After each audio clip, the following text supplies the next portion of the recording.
Hello friends, तर आज मी घेऊन आलेली आहे इडलीसोबत खाताना जी आपण ती चटणी असते ती, किंवा मग पोह्यासोबत पण काही ठिकाणी सर्व करतात, तर ती मी घरी बनवणार आहे.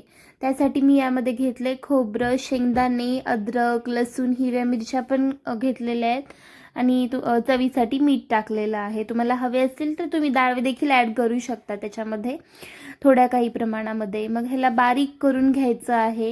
ही एकदम टेस्टी अशी लागते. मी फर्स्ट टाईमच ट्राय केली ही इडलीसोबत, आप्पेसोबत, डोसा किंवा उत्तप्पासोबतही छान लागते. त्यात थोडंसं मी लसूण वरून टाकलेलं आहे आपल्या चवीसाठी. आणि मग ते थोडंसं बारीक झालं आहे. मग त्याच्यामध्ये थोडंसं दही ॲड केलेलं आहे मी. दही टाकल्यानंतर त्याची एकदम छान टेस्ट येते, त्यामुळे मी दही टाकतेच. आणि मग त्यात थोडंसं आपल्याला जर थोडी कन्सिस्टन्सी अजून हवी असेल तर आपण पाणी देखील ॲड करू शकतो.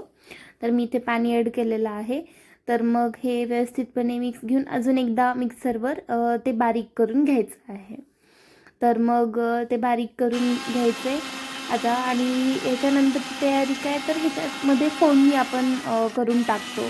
तर हे आता पहिल्यांदा बघायचं आहे की ह्याची कन्सिस्टन्सी आपल्याला हवी तशी झाली आहे का. झालेली आहे तर ती मी एका पॉटमध्ये काढून घेते आहे, बाउलमध्ये.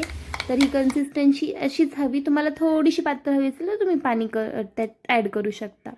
आता मी ह्या पळीमध्येच करत आहे हे जे फोडणी तयार करत आहे. त्यात डायरेक्ट पण तुम्ही फोडणी टाकू शकता किंवा मग त्याला फोडणी वेगळ्या पद्धतीनं देऊ शकता. पण मला हीच पद्धत सोपी वाटते, म्हणून मी यातच जिरे, मोहरी वगैरे करून कढीपत्ता टाकून तडका देते. आणि आता हे तेल गरम होतच आहे. थोडंसं तेल गरम झालं की त्यात ही मोहरी टाकली आहे. आणि मग जिरे देखील टाकायचे. अजून थोडंसं तेल गरम झालं ते व्यवस्थित तडतडू द्यायचे जिरे आणि मोहरी. तर आता थोडंसं गरम झालं आहे तर त्यामध्ये मी जिरे ॲड करेल. तर अशा पद्धतीने जिरे, मोहरी आणि थोडासा कढीपत्ता, आता हे बघा एकदम गरम झालेली आहे ही फोडणी. आणि थोडासा कढीपत्ता टाकून ही जी फोडणी आहे ती आपण ज्या पॉटमध्ये ती घेतलेली चटणी आहे त्यात टाकून द्यायची आणि व्यवस्थितपणे मिक्सअप करायचं. याचा थोडासा तडका उडाला होता माझ्या फोडणीचा, मला थोडीशी भीतीच वाटली होती. तर हे पाहू शकता तुम्ही एकदम किती मिक्सअप झालेलं आहे त्या चटणीमध्ये हे सगळी फोडणी. खूप छान झाली होती चवीला ही जी चटणी होती. आप्पे केले होते आम्ही, आप्प्यासोबत खाल्लेली.